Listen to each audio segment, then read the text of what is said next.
Anibla.uz birinchi uz fandab. Telegramdagi Amedia TV uzga qo'shilinglar. Endi biz Gaonni janubiy-g'arbiy qismida, So'mit o'rmonida bir guruh bilan birgamiz. Biz mahalliy elfa qishlog'iga shoshilibmiz. G'alati. Go'yo bu avvalan bo'lgan deyman. Axir sen yarim elfsan-a? Ehtimol elf qoni sababli shunaqadir. Shunda deb o'ylaysizmi? Ammo bu juda g'alati. Axir elflar faqat g'arbda yashashardi. Ularni sharqiy yerlarda uchratish deyarli ilojsiz. Taxminan 10 yil oldin ba'zi elflar g'arbiy yerlardan bu yerga ko'chib o'tishgan. Ko'rinishidan ular Gaonni himoyasi ostida. Savol shuki, ne aynan elfa qishlog'i? Nima? Teresen qotillarimi?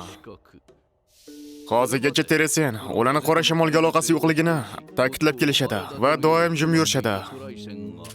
Va endi ulasani otingga hujum qilishdimi? Ha, yana aytgancha, Teresen bilan chegaradosh bo'lgan barcha mamlakatlar nimagadir birdaniga sarosimaga tushib qolishdi. Bu nima degani?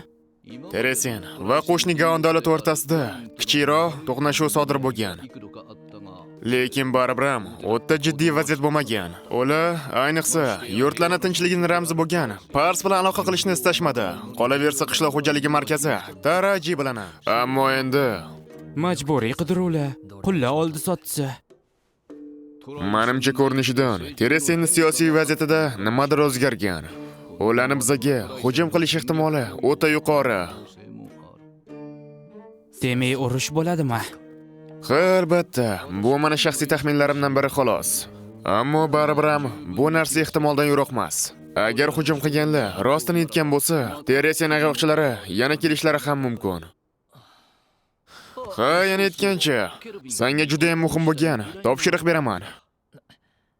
Gildiya rahbarining o'zidan topshiriqmi? Yoki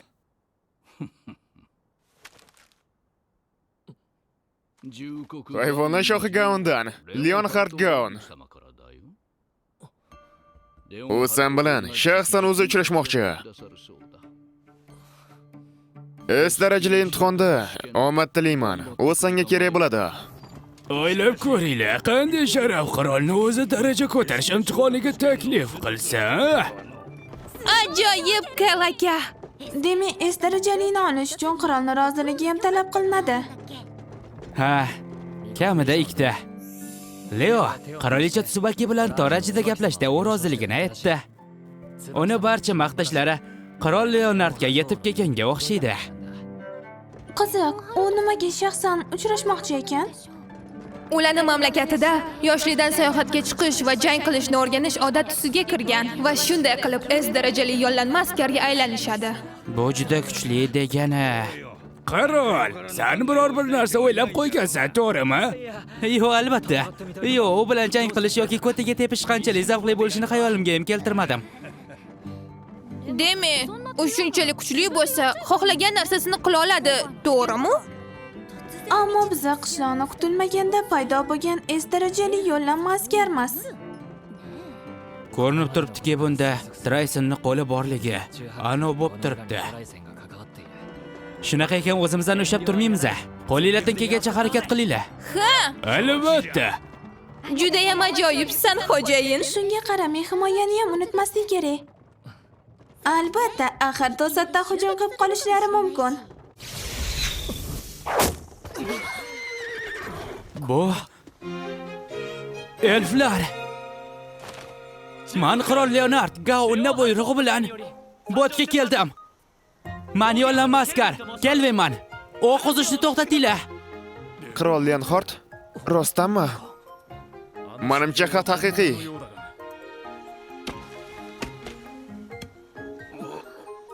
Yollanma Kelvin. Iltimos, bizani behurmatligimiz uchun kechiring. Meni ismim Nel Rasman. Bu qishloqni boshlig'iman.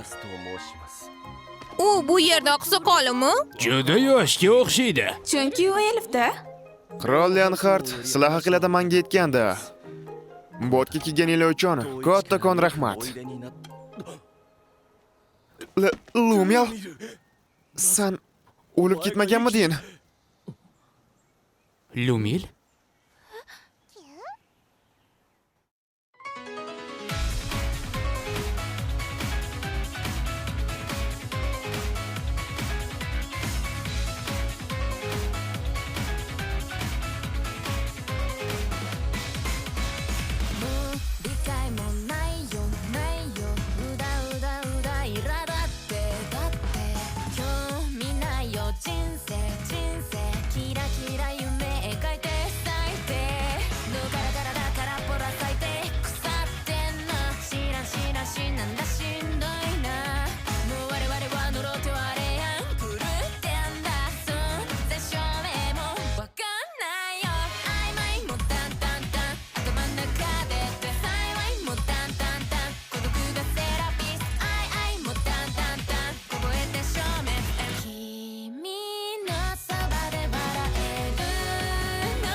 Mani kechirasizlar, juda afsusdaman. Adashgan ekanman. Qirol Leonardning iltimosini bajarishdan oldin yana bir narsa haqida gaplashsak. Eyfelni Lumil bilan qanday adashtirganim haqidami? Ha. U mani guruhimning bir qismi. Ammo oldin u ajdarho la'nati ostida bo'lgan. Shuning uchun ham u faqat qullik hayotini eslaydi xolos. Nima? Iltimos qilaman. Lumil haqida bizga aytib bering.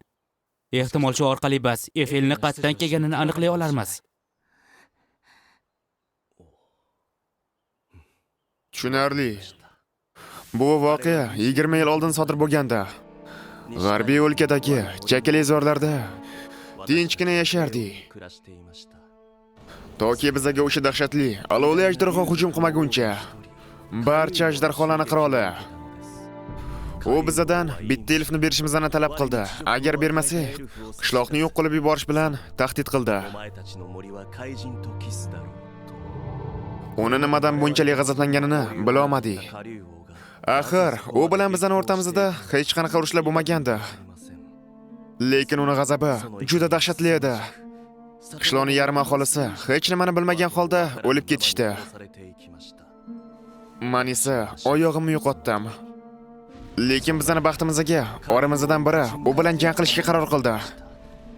Uni ismi Lumil edi. Lumil? U ajdarxona oldida turib, shu gaplarni aytdi. Agar g'azabingni sochmoqchi bo'lsang, hamma g'azabingni men tomonga qarat. Qishloq aholisini esa o'z holiga qo'y.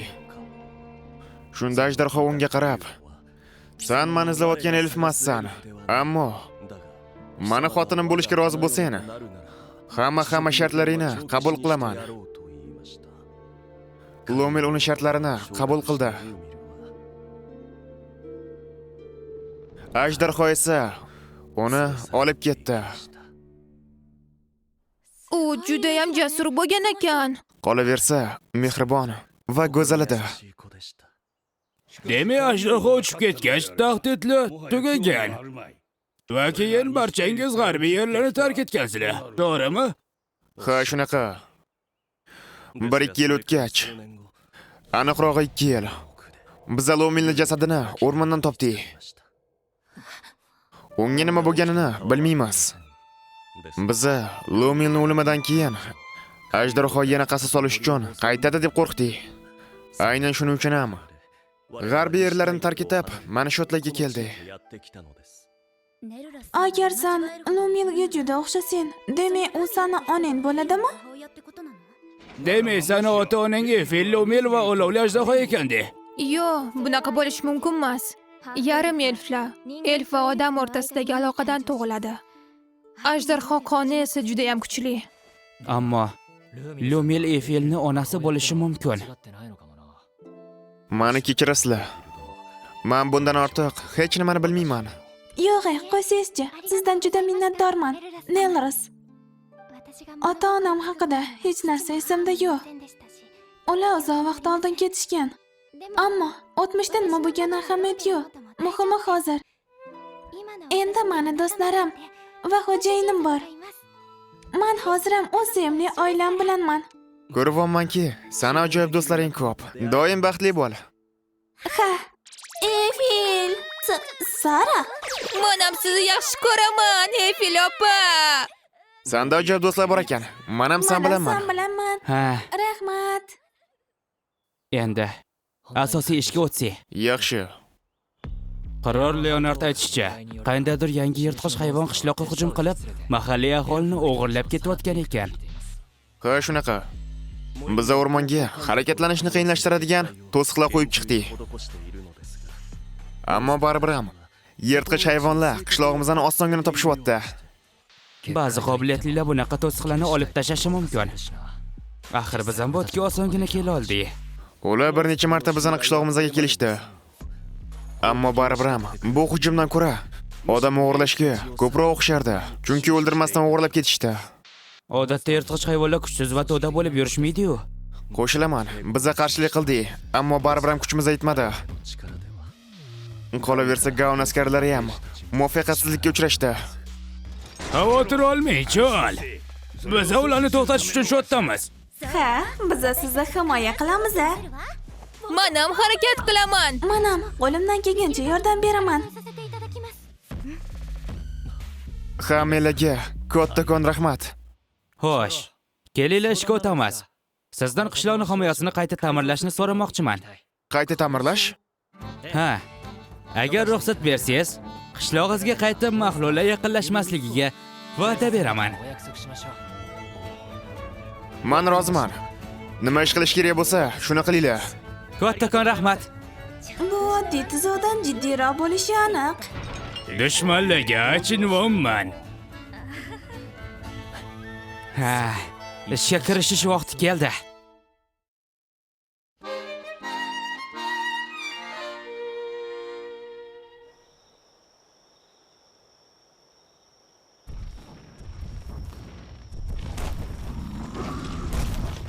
Qani hammanglar, oldinga yo'llaring.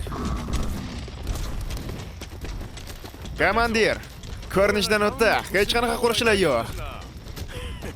Menimcha ular bizdan aralashmayamizini ko'rib, qo'rqib ketishgan bo'lsa kerak. Bizdan katta shovqin chiqadi. Ular buni sezmasliklari ilojsiz. Har ehtimolga qarshi hushyor bo'linglar. Bu qo'rqoqlar tuzoq qo'ygan bo'lishi mumkin. Biz unga hujum qilamiz va keyin bizani to'xtatish uchun yuborilganlarni olib ketamiz. General Tressanning rejasi eng muhim bosqichga tayyor. Qayan aytgancha komandir. U bunaqa ajoyib bo'yinbog'ni qayerdan olgan? Meni eshitishimga qaraganda, bu bo'yinbog' estarachli maxluqlarga emishlar ekan. Ba'zilarning gapiga ko'ra, uni qal'a yonida to'xtatgan savdogardan sotib olgan. Bunaqa jangovar kuch bilan na hayvonlar qiroli, na mana degan odamlar ham. Nima? Bilmadim. U birdaniga o'zi qulab tushdi. Nimalar bo'lyapti o'zi? Unga qanaqadir o'q otishgan ekan. Qanday ahmoqli? Axir o'q ovozini eshitmadimi? Qolaversa, elflar qishlog'i bu yerdan ancha uzoq-u. Ammo komandir, bu rost. Komandir, dushman! O'zinglarni maxluqlar bilan pana qilinglar. Bu qanaqadir ko'rinmas hujum. Qanday ahmoqli? Bu yerda o'zi nimalar bo'lyapti? Endi trolning orqasida turganga o'tamiz. Ana komandirini keyinga qoldiramiz. Yo'q, yaxshisi uni tutib so'roq qilamiz. Aytganingizdek. Nishonga tegdi. Kamon yaxshi ishlayaptimi? Ha. Menga esa bergan shafqatsiz soya kamoningiz har qanday mojani aniq ola oladi.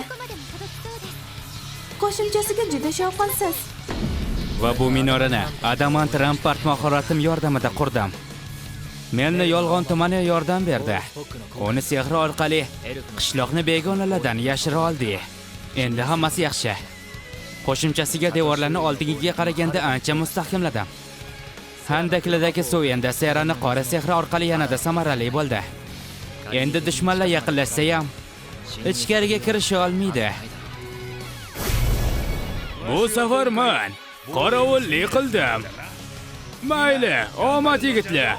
Aha, agar jazirikib ketsang yotib olishing mumkin. Sera, juda ham oshirib yuborma. Ha, Melopachi to'g'ri aytibdilar.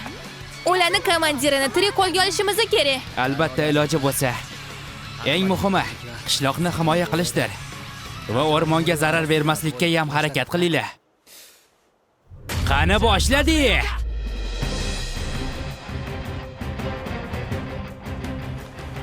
Komandir o'rinbosari. Bizda falokat. Tinchlan askar va tushuntir. Bizga qishloqqa deyarli yetib kelgandik. Ammo bizga hujum qilishdi. 4-otryad mag'lubiyatga uchradi va qo'mondan o'g'irlab ketildi. Ular menimcha Gaon askarlari emasdi. Nima?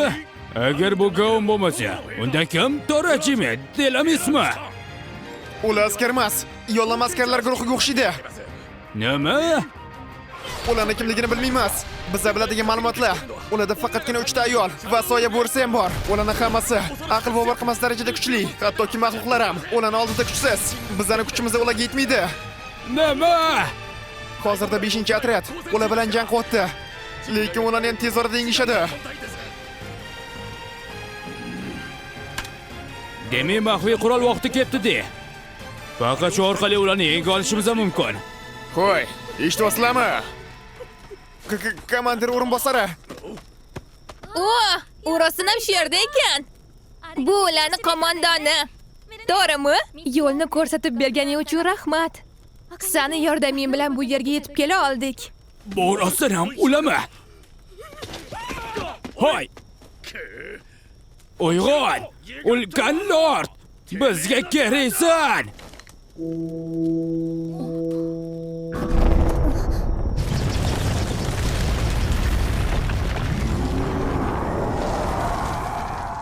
Qani ularni yanchib tashlab tezroq! Qarang, ularda ulkan gigant bor ekan. Xuddi mangadagidek. Rion, uni san Alex bilan birgalikda yo'q qila olishing mumkin. Faqat ikkalamizmi? Ha, agar sen buni uddala olsang, to'laqonli yollanma askarga aylanasan. Menimcha bu S darajali maxluq. Xo'sh, buni uddalay olasanmi?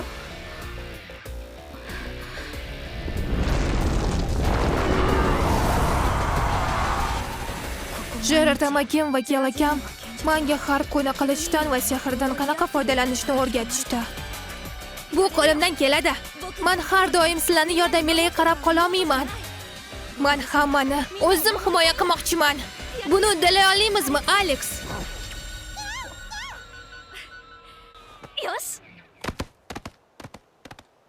Hammasi yaxshi. Agar sen bor kuching bilan urushsang, albatta uni yenga olasan. Nima? Bitta xolosmi? Ular bizani menishmayapti. Glord Gigant.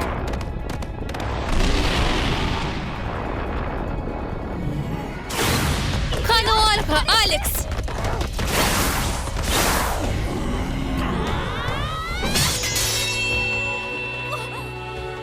Unga faqat S darajali qilich bilan zarar yetkazish mumkin xolos. Shunaqa bo'lsa,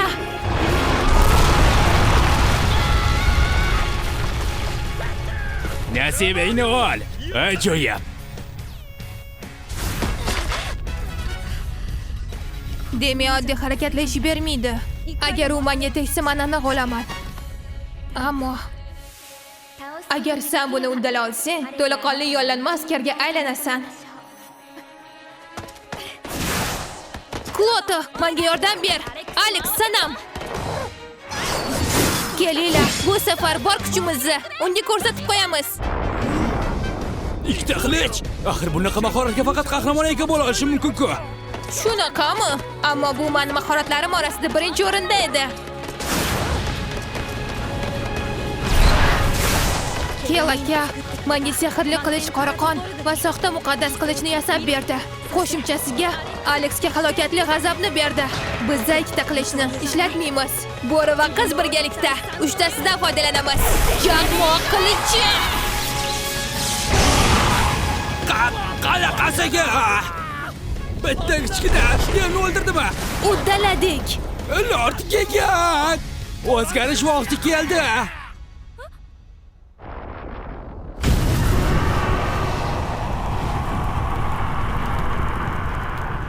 O, bu uni haqiqiy shaklimi? Uni omadi bor. Men ham u bilan kurashishni xohlardim. Xo'jayin, Riyon hammasini uddaladi. Ana olg'a, olovli kelgan. Uni o'z oloving bilan yo'q qilib yubor. Axir bu hech narsani o'zgartirmaydi-ku. Chunki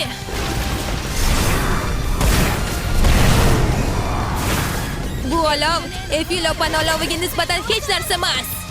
Qani, yana bir marta. Chaqmoq qilichi.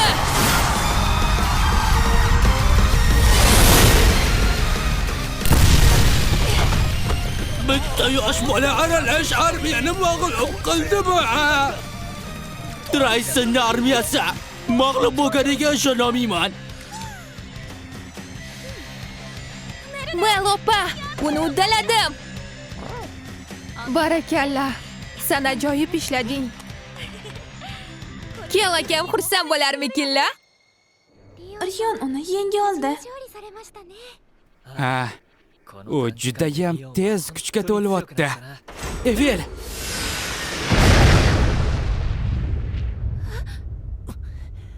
Buni qaranglar. Men seni o'ldirdim deb o'ylagandim. Ammo bunaqaga o'xshamaydi. Xo'jayin,